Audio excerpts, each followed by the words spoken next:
प्रणम्य परमात्मानं सिद्धं त्रैलोक्यवन्दितम् स्वाभाविक चिदानन्द स्वरूपं निर्मलाव्ययम्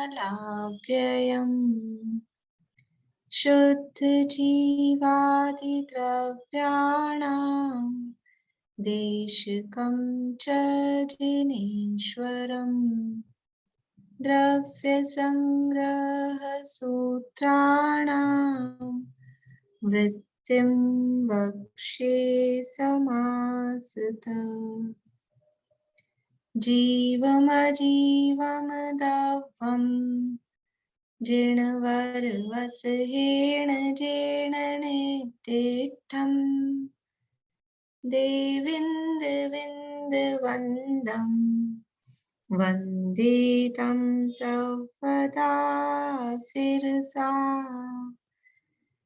कहे जीव अजीव जिनवर वृषभ ने लोक में वे वंद्य सुरपति वृंद से वंदन करूं कर जोड़ में।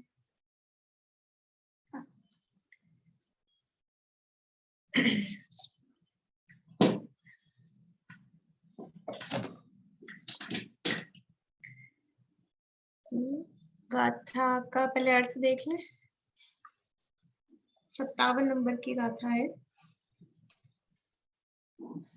पेज नंबर है 257, 257 नंबर का पेज है और 57 नंबर की गाथा है। वृहद द्रव्य संग्रह।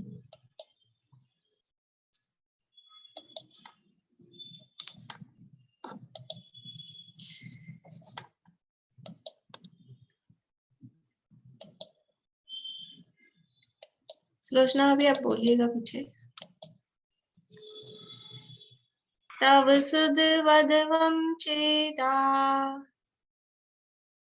तव सुधवन्त्वं चेदा तव सुध वधवम चेदा तव सुधवधवं चेदा झाणरह धुरन्धरो हवे जम्हा झाणरः धुरन्धरो हवे जम्हा तम्हा तत्तियनिर्दा तम्मा तत्तियनिर्दा तल्लद्धिये सदा होह तल्लद्धिये सदा होह तव सुध वधवं चेदा झाणरह धुरन्धरो हवे जम्हा तम्हा तत्तियनिर्दा तल्लद्धिये सदा होह। तव सुधवधवं चेदा झाणरः धुरन्धरो हवे जम्हा तम्मा तत्तियनिर्दा तल्लद्धिये सदा होह। तव सुध वधवम, तव यानी तप, सुध यानी श्रुत और वध यानी व्रत और वम यानी वान, उससे सहित। तप, श्रुत और व्रतवान, तपवान, तप सहित, श्रुत सहित और व्रत सहित। चेदा यानी आत्मा, चैतन्य, यानी तप, श्रुत और व्रत को जो धारण करने वाला आत्मा है वो झाण रह धुरंधरो, ध्यान रूपी रह यानी रथ, ध्यान रूपी रथ की धुरम यानी उसकी धुरा, उसको धरो यानी उसको धारण करने वाला, हवे यानी होता है, जम्हा क्योंकि, क्योंकि या चूंकि। तो यहाँ से शुरू करना, चूंकि या क्योंकि जो तप, श्रुत और व्रत को धारण करने वाला आत्मा है वह ध्यान रूपी रथ की धुरा को धारण करने वाला होता है। तमहा इसलिए, तत्तीय निर्दा तल्लद्धियो लद्धिये सदा हुई, तत्तीय निर्दा, इन तीनों में निरत। किन तीनों में? तप, श्रुत और व्रत, ये तत्तीय। पीछे भी शब्द आया था तत्तीय मयो, वहां तत्तीय का अर्थ जो उस गाथा में था रत्नत्रय वो था। यहाँ तत्तीय यानी इन तीनों में तप, श्रुत और व्रत, इन तीनों में निरत रहो। क्यों? तल्लद्धिये, उसकी प्राप्ति के लिए। किसकी प्राप्ति के लिए? ये ध्यान प्रकरण चल रहा है ध्यान का, इसलिए उस ध्यान की लब्धि, तल्लद्धिये यानी तत्लब्ध्या, उसको प्राप्त करने के लिए। किसको प्राप्त करने के लिए? ध्यान को। ध्यान को प्राप्त करने के लिए इन तीनों में सदा निरत रहो। सदा हो है, सदा यानी हमेशा, हो यानी रहो, हो निर्दा यानी लीन, निरत, तत्तीय यानी इन तीनों में। क्योंकि चूंकि जो ध्यान रूपी रथ की धुरा को धारण करने वाला होता है, यानी जो आत्मा तप, श्रुत और व्रतवान होता है, वह आत्मा ध्यान रूपी रथ की धुरा को धारण करने वाला होता है। मतलब क्या हुआ कि वो आत्मा ध्यान कर पाता है। ध्यान कौन करता है? ध्यान का स्वामी कौन होता है?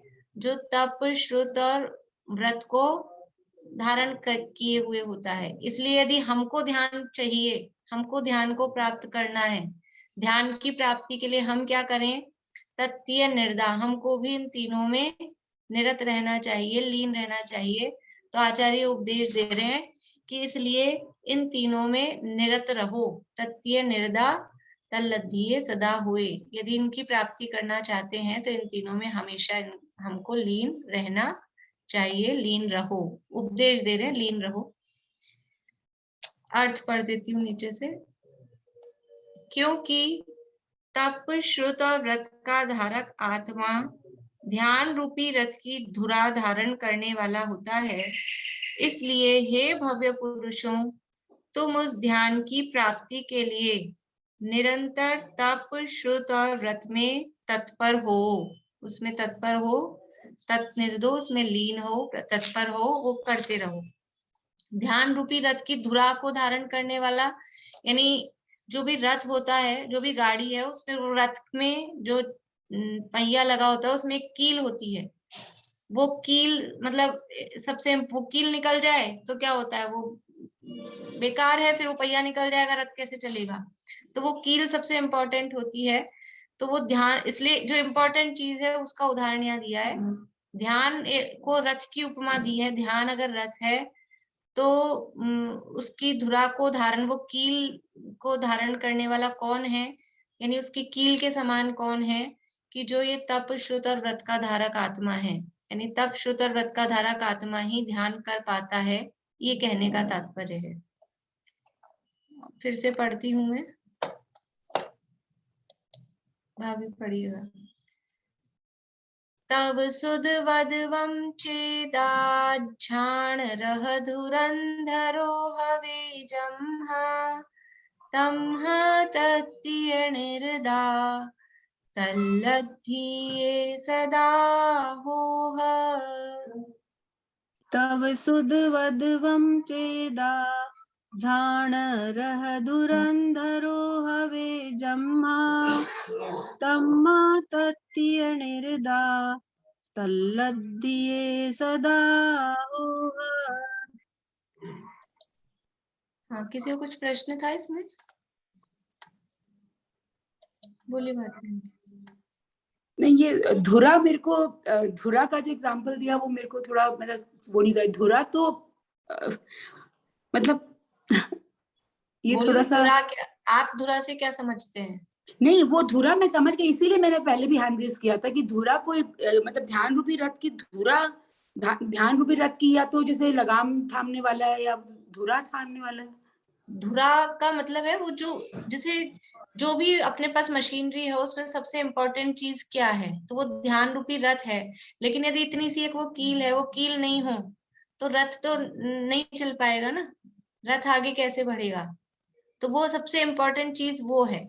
तो वो इम्पोर्टेंस बताने के लिए। वही एग्जाम्पल मेरे को बहुत यूनिक लगा, क्योंकि नॉर्मली कहते हैं कि लगाम हो हाथ में, या मतलब रथ की वो हो हाथ में। नहीं, तो ये बहुत आचार्य ने यूनिक। वो और जगह भी उदाहरण दिए, वो आपके देखने में नहीं आए होंगे। जिनवाणी में जैसे गोमटसार जी है ग्रंथ, उसमें भी मंगलाचरण में यही उदाहरण दिया धुरा का ही।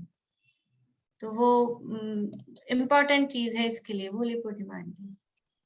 ध्यान रूपी धुरा के लिए, धुरा ने अगर नहीं रहेगी, कीली नहीं रहेगी, तो चक्का, उसका चाक निकल जाएगा ना। तो हाँ, रथ चलाने के लिए धुरा जरूरी है। चलाने वाला का प्रश्न इधर नहीं है, इधर तो सिर्फ उसका धुरा का चल रहा है ना प्रश्न। इसी तरह से ध्यान रूपी रथ को चलाने के लिए अपने को ध्यान रूपी धुरा के चलाने के लिए वो बताए, उसके लिए व्रत तप संयम वगैरह रहेगा। हाँ, तो रथ आगे चलेगा। ऐसा यानी व्यक्ति, इसमें व्यक्ति की इम्पोर्टेंस नहीं है, वो मेन वो चीज बताइए, उसकी इम्पोर्टेंस बताने के लिए वो बात बताइए। चलिए, कोई गाथा है सुनाना चाह रहे हैं?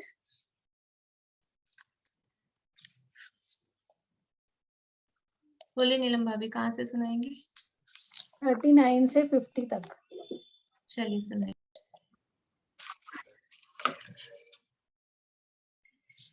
अपनी गाथा चर्चा 35वीं गाथा के संदर्भ में चल रही है। 35वीं गाथा का पाठ करेंगे। वद समिधि बुद्धियो धम्मानुपेहा परि सहजोया चारितं बहुभेया नायवा भाव संवर विशेषा। व्रत, समिति, गुप्ती, धर्म, अनुप्रेक्षा, परिचय, जय और अनेक प्रकार का चारित्र, इस सबको भाव संवर के विशेष अर्थात उसके भेद समझना चाहिए। यहाँ पे अपनी चर्चा व्रत, गुप्ती, समिति, धर्म, अनुप्रेक्षा और परिचय जय इतनी हो गई। यानी ये संवर के कारण है। कितने कारण हैं? व्रत, गुप्ती, समिति, धर्म, अनुप्रेक्षा, परिचय जय और चारित्र, 7 कारण बताए। 7 में से 6 कारणों की चर्चा अपनी हो चुकी है। अभी जो 7वां कारण यहाँ बता रहे हैं, संवर के कारण कहो अथवा भेद कहो, तो चारित्र की चर्चा अपने को करनी है। परिचय जय की चर्चा अपन कर चुके थे, गुणस्थानों में परिचय और कर्मों का उदय, कौन कौन सी परिचय में कौन कौन से कर्म का उदय लागू पड़ता है, वो सारी चर्चा अपन कर चुके थे। और विशेष, इसका विशेष वर्णन अपने तत्वार्थमणि प्रदीप में भी उसका वर्णन दिया है, जैसे चर्चा अपन ने जो की थी। और राजवार्तिक आदि जो ग्रंथ हैं उसमें भी ये बहुत डिटेल में, सर्वार्थ सिद्धि में भी और राजवार्तिक में भी प्रवचन की स्टाइल में परिचयों का वर्णन वहां पे दिया है। पूरा एक एक परिचय का बता के 8-8, 10-10 लाइन में, कहीं ज्यादा भी, और पूरा परिचय का वर्णन देके मुनिराजों की कैसी स्थिति होती है, किस तरह से वो परिचय को जीतते हैं, वो वर्णन वहां दिया है। तो और जिनको विशेष पढ़ना हो तो वो सर्वार्थ सिद्धि, राजवार्तिक आदि ग्रंथों में से पढ़ सकते हैं। अब यहाँ चारित्र का कथन करते हैं। इसमें अपन ने ये परिचय वाला जो था यहाँ ब्रह्मदेव सूरी वाला, वो पढ़ लिया था पहले ही दिन, इसलिए अब सीधा पेज नंबर 167, 167 नंबर पेज है वृहद द्रव्य संग्रह में।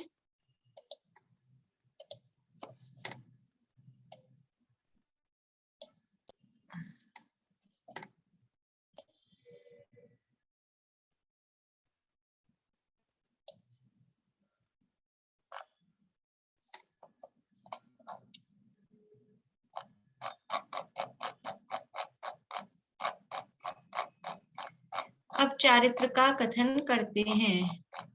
शुद्धोपयोग लक्षण निश्चय रत्नत्रयमयी परिणति रूप निज शुद्धात्म स्वरूप में जो चरना स्थिति करना, वह चारित्र है। चारित्र किसे कहते हैं? चारित्र का कथन कर रहे हैं ना, तो सबसे पहले चारित्र किसे कहते हैं?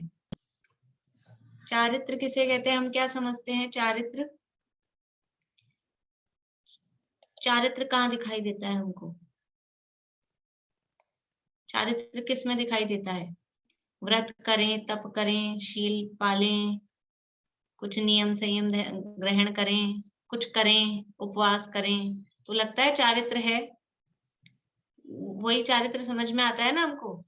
कोई बहुत व्रत उपवास करता हो तो इनका चारित्र बहुत उत्कृष्ट है। कोई बिल्कुल देख के चलता हो और बहुत ब्रह्मचर्य में बहुत कठोर कड़क ब्रह्मचर्य का पालन करता हो, तो इनका चारित्र बहुत उत्कृष्ट है। और किसी के थोड़े शील में दोष दिखे, इनका चारित्र, ये चारित्रहीन है। हमको चारित्र कहाँ दिखाई देता है? जो भी शरीर की क्रियाएं हैं, अभी शाम को प्रकरण चल रहा है ना, ये सब तो परद्रव्य की क्रिया है। शरीर की क्रियाओं में चारित्र दिखाई देता है, लेकिन चारित्र है क्या चीज?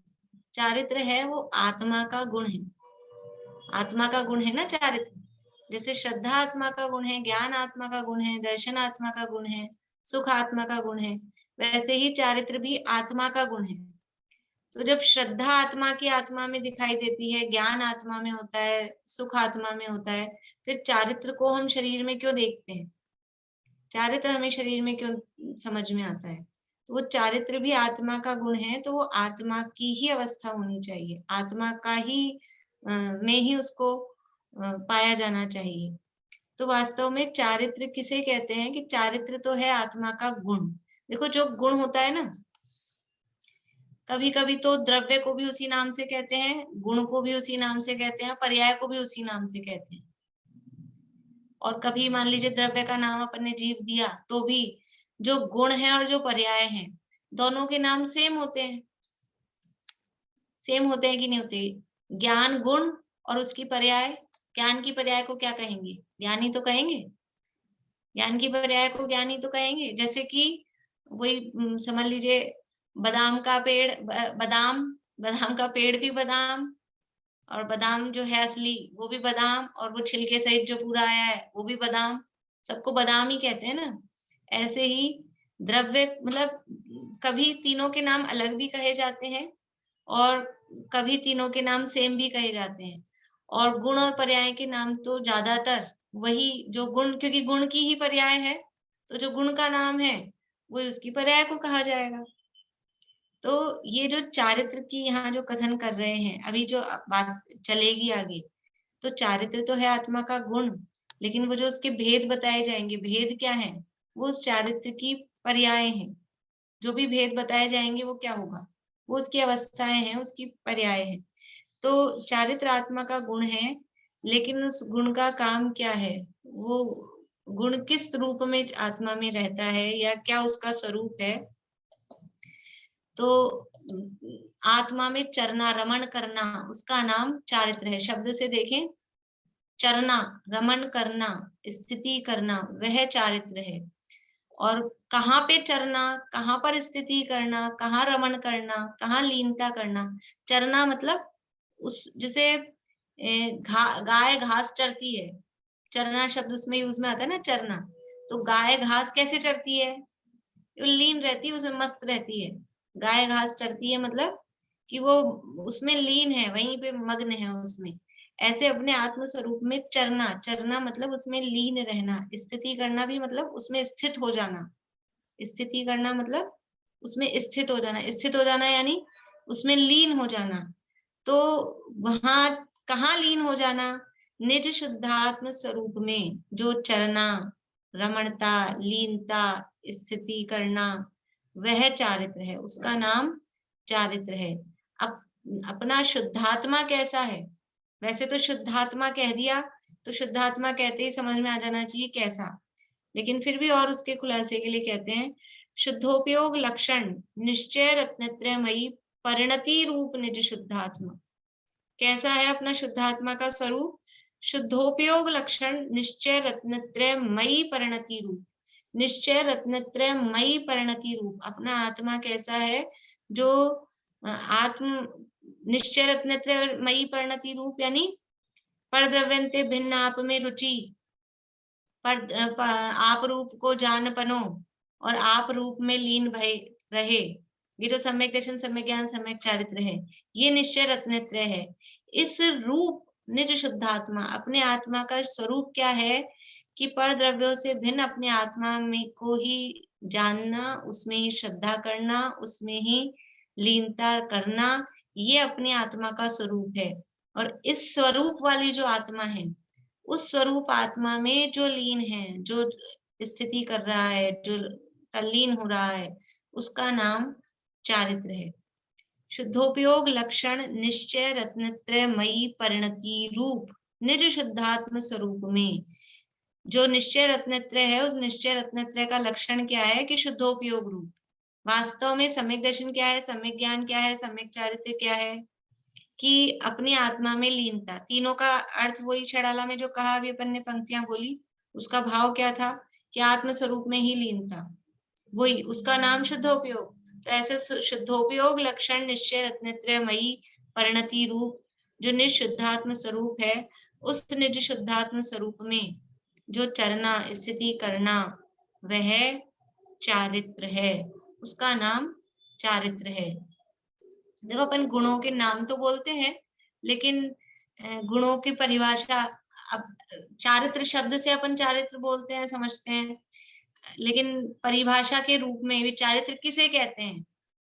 तो आत्म स्वरूप में लीनता रमणता, उसका नाम चारित्र। जैसे ज्ञान किसे कहते हैं? ज्ञान किसे कहते हैं? ये जानना, उसका नाम ज्ञान। देखो ज्ञान की परिभाषा सर्वार्थ सिद्धि में मतलब वो तो व्याकरण के ज्ञाता थे विशेष, तो अलग ऐसे दी। जानने का नाम ज्ञान, जानना वो ज्ञान, और जो जाने उसे भी ज्ञान किसे कहते हैं? जो जानने का काम जो करता है, तो इसका मतलब क्या हुआ? जो जानता है वो ज्ञान, और जानना वो भी ज्ञान। तो ऐसे अलग अलग तरह से चारित्र में भी इसी तरह से कि आत्म स्वरूप में लीनता, और जो लीनता करता है, कभी हम ऐसे बोल रहे हैं जो लीनता करता है, कभी कह रहे हैं उसमें लीनता, तो दोनों तरह से ऐसे परिभाषाएं बनती है व्याकरण के हिसाब से। तो आत्म स्वरूप में लीनता को चारित्र कहते हैं। चारित्र का मतलब है अपने आप में लीन रहना। देखो दुनिया में जो चारित्र शब्द यूज में आता है, चरित्र जिसे कहते हैं, कैरेक्टर, उसका भी भाव क्या है? किसका कैरेक्टर अच्छा है और किसका कैरेक्टर खराब है, इसकी क्या क्राइटेरिया है, किस आधार पे हम कहते हैं कि जो अपने में रहता है, अपने में रहता है मतलब अपने घर परिवार में, अपनी पत्नी में, अपने पति में जो संतुष्ट है वो चारित्रवान है, और जो बाहर इधर उधर झांकता है, अपने में से बाहर जाता है, उसका क्या कहते हैं? चारित्रहीन है, लूज कैरेक्टर है।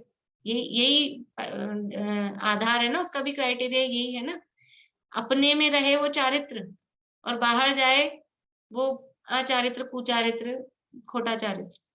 तो यहाँ भी वही है, अपने में रहना है, लेकिन फर्क क्या है कि अपना क्या है, अपना किसे मान रहे हैं। चक्कर ये है कि वहां अपना मान रहे हैं कि जो घर परिवार संयोग है वो अपना, पति पत्नी वो अपना।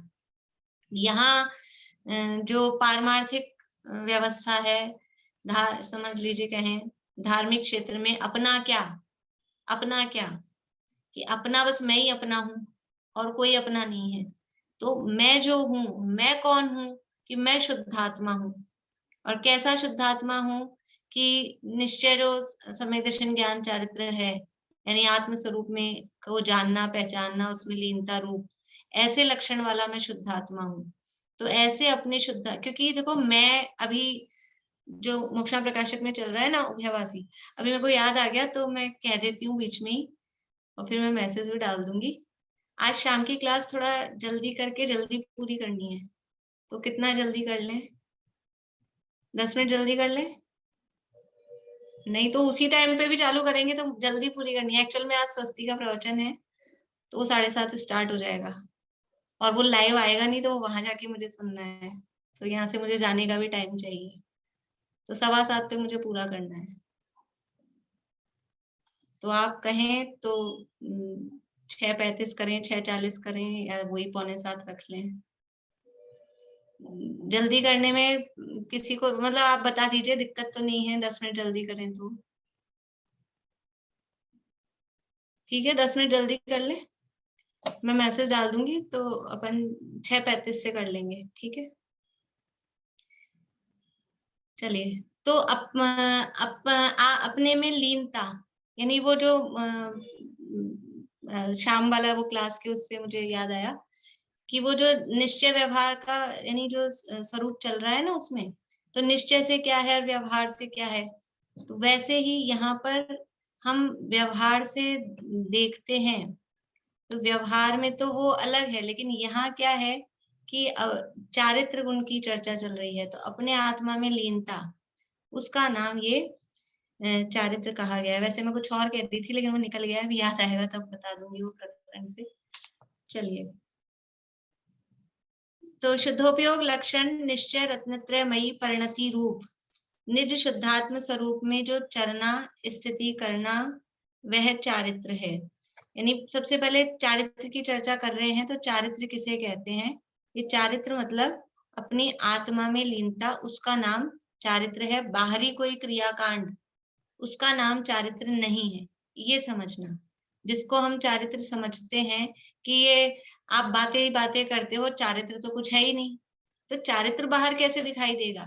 श्रद्धा किसी की दिखाई देती है?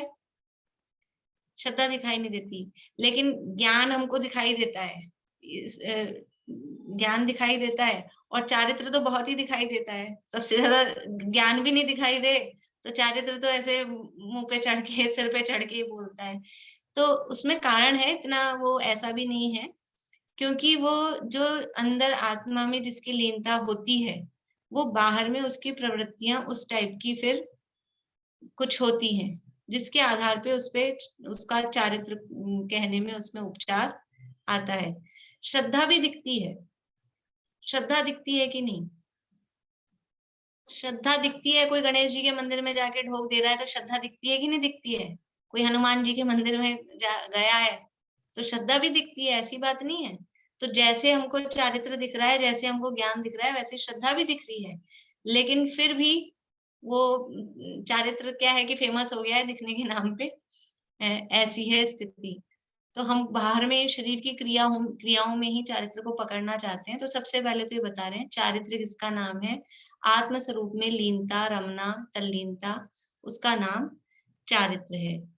वह तारतम्य के भेद से 5 प्रकार का है। अब यहाँ जिस चारित्र की बात करनी है, क्योंकि बात करनी है वो उसके भेदों की, पर्यायों की, तो वो चारित्र है वो 5 प्रकार का है। देखिए, ऐसे चारित्र के भेद करें तो अलग अलग टाइप से किए जा सकते हैं। तो सम्यक चारित्र, मिथ्या चारित्र, ऐसा भी कर सकते हैं, लेकिन यहाँ चारित्र का से तात्पर्य सम्यक चारित्र से ही है। और यहाँ चारित्र से तात्पर्य चारित्र और संयम, इन दोनों को यहाँ पर पर्यायवाची के अर्थ में देख सकते हैं कि यहाँ चारित्र मतलब कौन से चारित्र को देखना है? संयम रूप चारित्र को देखना है।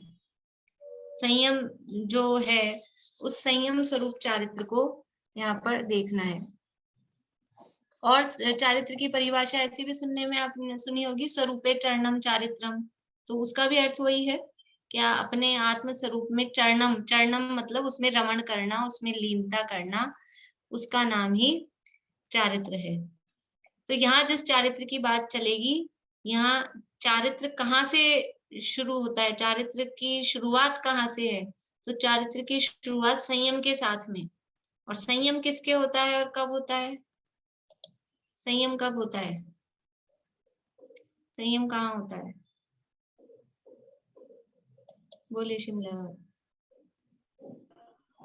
5वें गुण स्थान से तो संयमी और असंयमी दोनों होते हैं, और 6ठे गुण स्थान से पूर्ण संयम हो जाता है। हाँ, तो संयम कहाँ से है? तो कहेंगे छठे 7वें गुण स्थान से। 6ठे 7वें गुण स्थान में संयम होता है। तो यहाँ जिस चारित्र की बात चल रही है वो 6ठे 7वें गुण स्थान से ऊपर जो चारित्र है उसकी बात चल रही है। जो 5वां गुण स्थान है वो संयमा संयम है, देश चारित्र है, उसको चारित्र नाम नहीं दिया, वो उसका नाम ही देश चारित्र या संयमा संयम, यही नाम है। चारित्र नाम या संयम नाम वो 6ठे से ऊपर। चौथे गुण स्थान में तो संयम है नहीं, उसका नाम ही अविरत, असंयम, असंयत गुण स्थान कहते हैं। तो वहां पर चारित्र है कि नहीं? चौथे गुण स्थान में चारित्र है कि नहीं? चारित्र तो है। जब मिथ्या चारित्र सम्यक चारित्र की बात करेंगे तो उस अपेक्षा से तो सम्यक चारित्र है, लेकिन बाहर में जिसे चारित्र देखा जाता है, कहा जाता है, संयम पने के साथ वाला जो चारित्र है वो चारित्र वहां नहीं होता। तो चौथे गुण स्थान में चारित्र नहीं है ऐसा कहा जाता है। चौथे गुण स्थान में चारित्र नहीं है ऐसा कहा जाता है, लेकिन क्या सर्वथा ही चारित्र? देखो यहाँ इससे जैन दर्शन का अनेकांत समझ में आता है कि ऐसा कहा है चौथे गुण स्थान में चारित्र नहीं है, लेकिन चौथे गुण स्थान में सर्वथा चारित्र नहीं है। मतलब सर्वथा ही चारित्र नहीं है ऐसा नहीं है। चौथे गुण स्थान में कथनचित चारित्र है भी, कथनचित चारित्र नहीं भी है, मतलब ये अनेकांत। कथनचित चारित्र है का मतलब कि एक कषाय चौकड़ी चारित्र कैसे प्रकट होता है या किसके अभाव में चारित्र कहा जाएगा? चारित्र मोहनीय कर्म के अभाव में चारित्र कहा जाता है, चारित्र प्रकट हुआ है। तो चौथे गुण स्थान में चारित्र मोहनीय कर्म कुछ नष्ट हुआ कि नहीं हुआ? चौथे गुण स्थान में कौन सा हुआ? चौथे गुण स्थान में कौन सा चारित्र मोहनीय गया है? चौथे गुण स्थान में कौन सा चारित्र मोहनीय गया? रेखा जी। दर्शन मोहनीय, वो मिथ्या था। अब आप, मैं पूछ रही हूँ कौन सा चारित्र मोहनीय गया और आप बोली दर्शन मोहनीय रहे हैं। बोली वर्षा जी। अनंतानुबंधीचा। अनंतानुबंधी, देखिए वो मिथ्या तो दर्शन मोहनी की प्रकृति है, वो तो जाति ही अलग है, वो तो अलग ही है, कर्म ही अलग है। यहाँ तो चारित्र मोहनी कौन सा गया? तो चारित्र मोहनी में कषाएं आती है, तो अनंतानुबंधी 4 कषाएं वो चली गई ना चौथे गुण स्थान में, तो 4 कषाएं चली गई चारित्र मोहनी की, तो कुछ तो चारित्र प्रकट हुआ होगा। लेकिन क्योंकि वो 4 कषाय चौकड़ी में से एक कषाय चौकड़ी गई है, तो वो ऐसा चारित्र नहीं प्रकट हुआ कि दिखाई दे। अमावस्या के दिन लौकिक उससे बताना, चंद्रमा की 16 कलाएं कहते हैं ना दुनिया में, 16 कला वाला है, तो अमावस्या के दिन उसकी कितनी कलाएं होती है कि नहीं होती हैं, बता सकते हैं कोई? अमावस्या के दिन चंद्रमा में कितनी कलाएं होती हैं या नहीं होती हैं? आपकी जनरल नॉलेज है। चमेली आंटी बोलिए। नहीं होती है। चंद्रमा में कला नहीं होती, तभी तो अमावस्या होती है ना भाई? बोलिए रेखा अभी। हाँ या कुछ और कह रहे हैं? हाँ हाँ, बस यही है, नहीं होती है कला। नहीं होती है कला, बिल्कुल खाली खत्म हो जाता है। मीनू दी बताएंगे। खत्म। बोलिए मीनू दी। नहीं, कलाएं तो होती है लेकिन प्रकट नहीं होती। होती है तो कितनी होती है, क्या है? चलिए विनीता आंटी बोल रहे हैं। मैंने पढ़ा तो अभी था जी, हो सकता है मैं गलत बोल रही हूँ, पर एक कला रहती है, 16 कलाएं होती है उसमें, और उसके बाद फिर वहां पर 2, 3, 4 कलाएं उभरती रहती हैं। अभी पढ़ा, पता नहीं पढ़ा क्या।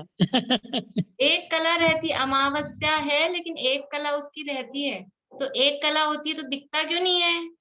कि वो एक कला ऐसी होती है कि वो दिखने लायक नहीं रहता है कुछ, तो एक कला उसमें होती है, ऐसा नहीं है जीरो हो जाए, जीरो हो जाएगा तो चंद्रमा का ही अभाव हो गया।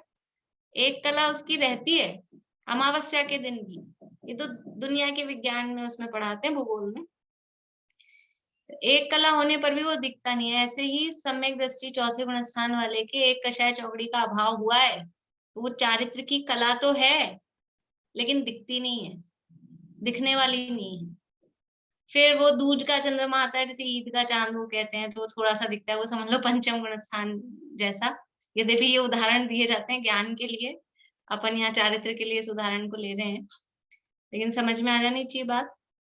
तो वो, और फिर ये जो अब जो चारित्र यहाँ जिसे चारित्र कह रहे हैं, संयमा संयम को भी चारित्र नहीं कह रहे, यहाँ जिस चारित्र की बात चल रही है वो 3 कषाय चौकड़ी के अभाव पूर्वक प्रकट होता है, उसका नाम चारित्र है।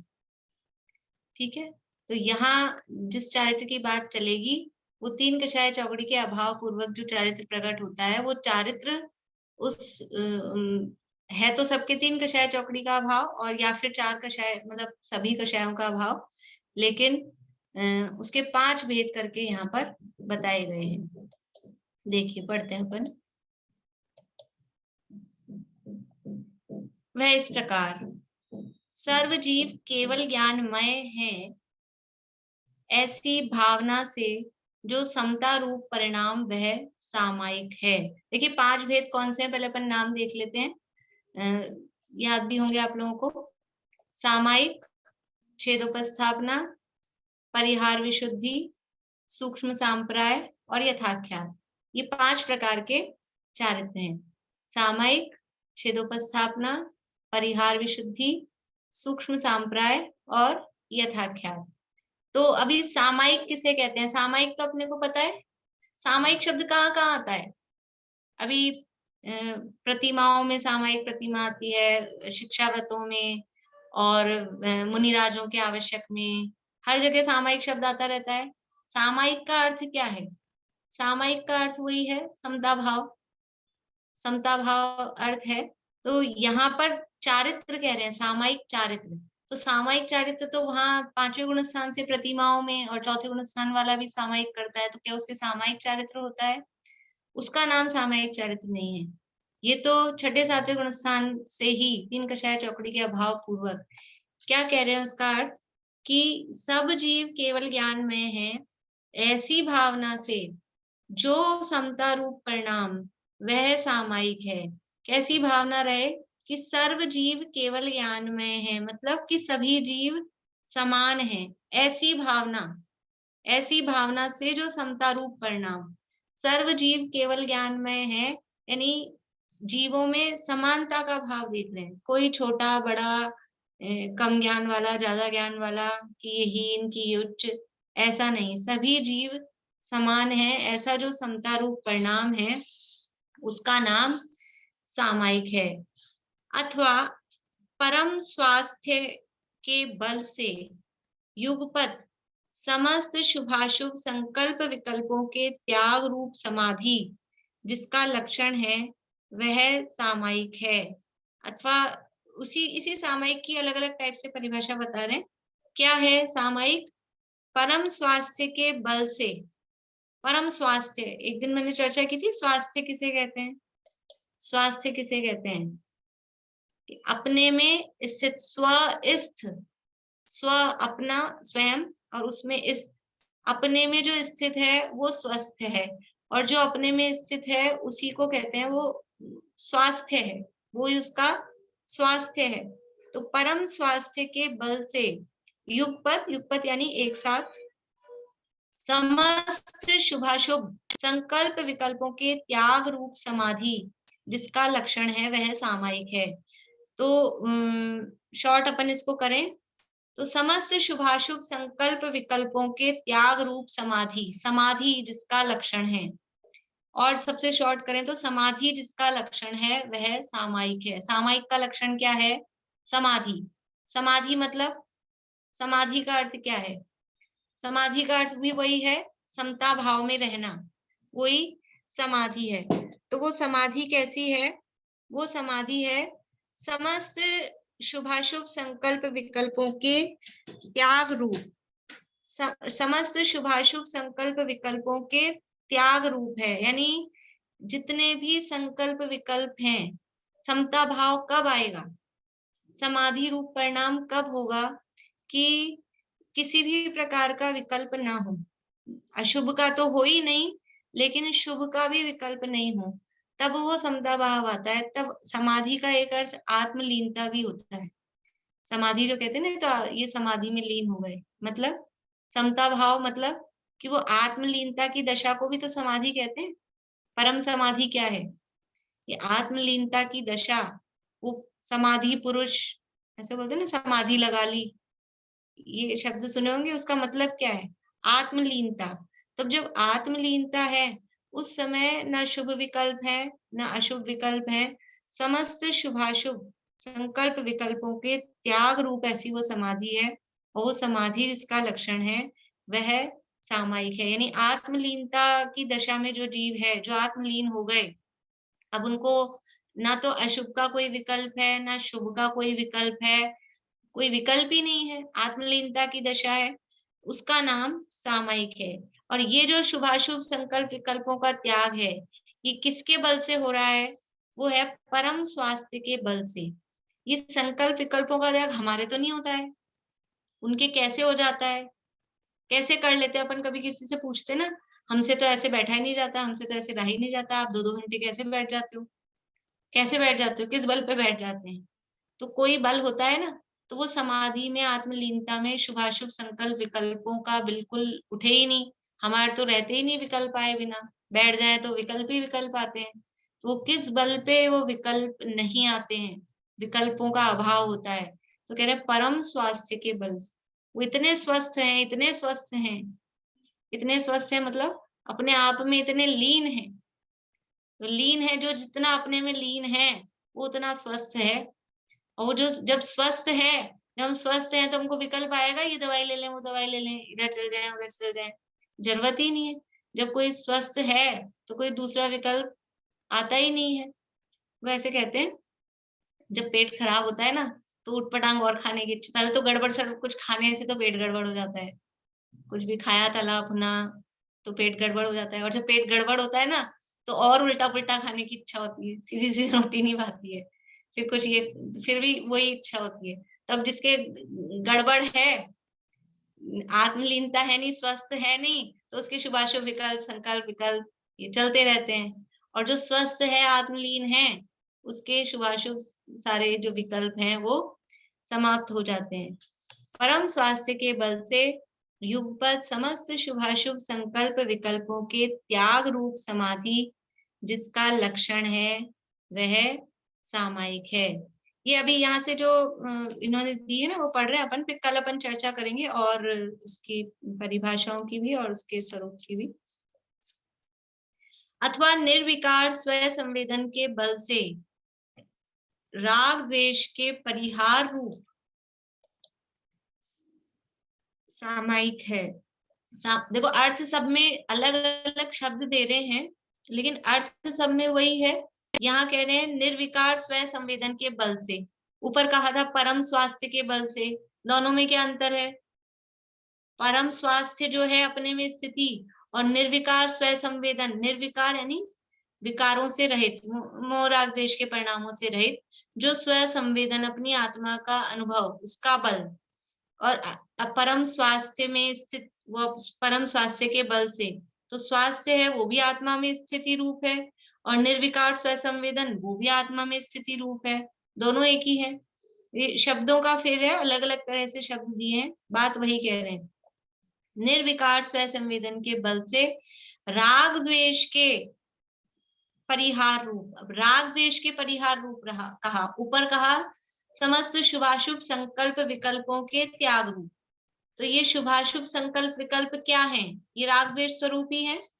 अशुभ विकल्प है वो द्वेष स्वरूप कह सकते हैं, शुभ विकल्पों को राग स्वरूप कह सकते हैं।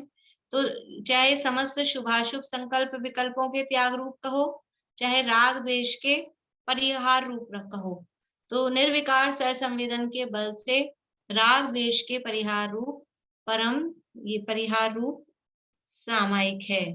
वही है ना, जैसे जो उसमें अरिमित्र महल मसान कंचन कांच निंदन तुतिकरण अर्घावतारण असी प्रहारण में सदा समता धरण, यानी वो अपने आत्मा के अनुभव में ऐसे लीन है कि चाहे अनुकूल संयोग हो तो राग नहीं, चाहे प्रतिकूल संयोग हो तो द्वेष नहीं, उसका नाम है सामायिक।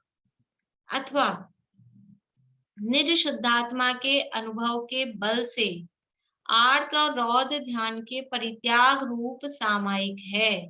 निज शुद्धात्मा के अनुभव के बल से, तो सीधा सीधा कह दिया अपनी आत्मा का अनुभव, आत्मा में जो लीन है, आत्मा में लीनता के बल से आर्त और रौद्र ध्यान के परित्याग रूप सामायिक है। आर्त ध्यान किसे कहते हैं? दुखी होना, अभी टाइम नहीं है, मैं ही बता देती हूँ। दुख रूप जो परिणाम है वो आर्त ध्यान है, और रौद्र ध्यान की पापों में आनंद मानने रूप जो अवस्था है वो रौद्र ध्यान है।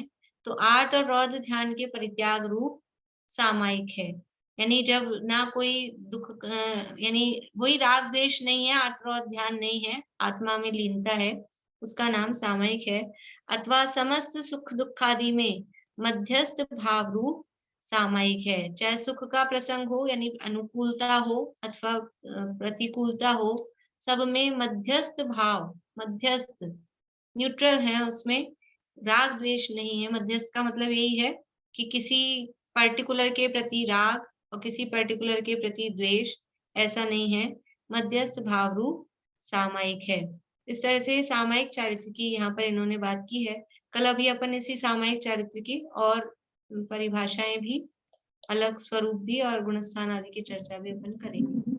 दीदी बहुत बहुत अच्छी लगी आपकी परिभाषा, लेकिन मैं आपसे ये कहना चाह रही, सामायिक शिक्षा व्रत और सामायिक जो 6 आवश्यक है वो, और सामायिक प्रतिमा, इन तीनों में डिफरेंस और जरा पता चल जाए कल। ये आप लोगों के लिए होमवर्क है कि आप लोग खोज के लाएंगे कि यहाँ जो सामायिक चारित्र की बात चल रही है वो सामायिक शिक्षाव्रत, सामायिक प्रतिमा और मुनिराजों के जो सामायिक आवश्यक है, इसमें क्या अंतर है? कम से कम उनकी डेफिनेशंस या उनका स्वरूप उतना सा अंतर तो आप देख के विचार के आ ही सकते हैं कि शिक्षाव्रत में क्या है, प्रतिमा में क्या है, आवश्यक में क्या है, और यहाँ चारित्र की अपन ने करीली परिभाषाएं, और परिभाषाएं तो मेरी नहीं है, सब आचार्य देव की लिखी हुई हैं जो उन्होंने लिखी है। बहुत उपकार है कि वही मेरे को है। ये समझ लो। चलिए। और मुझे परिचय का भी बहुत अच्छा लगा। कल मैंने पढ़ा था परिचय के बारे में बताना चाहिए, तो मुझे बड़ा अच्छा लगा। आपके सहयोग से मुझे परिचय पढ़ने में आई और उसका बहुत अच्छा खुलासा हो गया। अच्छा एक बात चलिए, और अभी समय हो गया है, अभी पूरा करते हैं। जय श्री।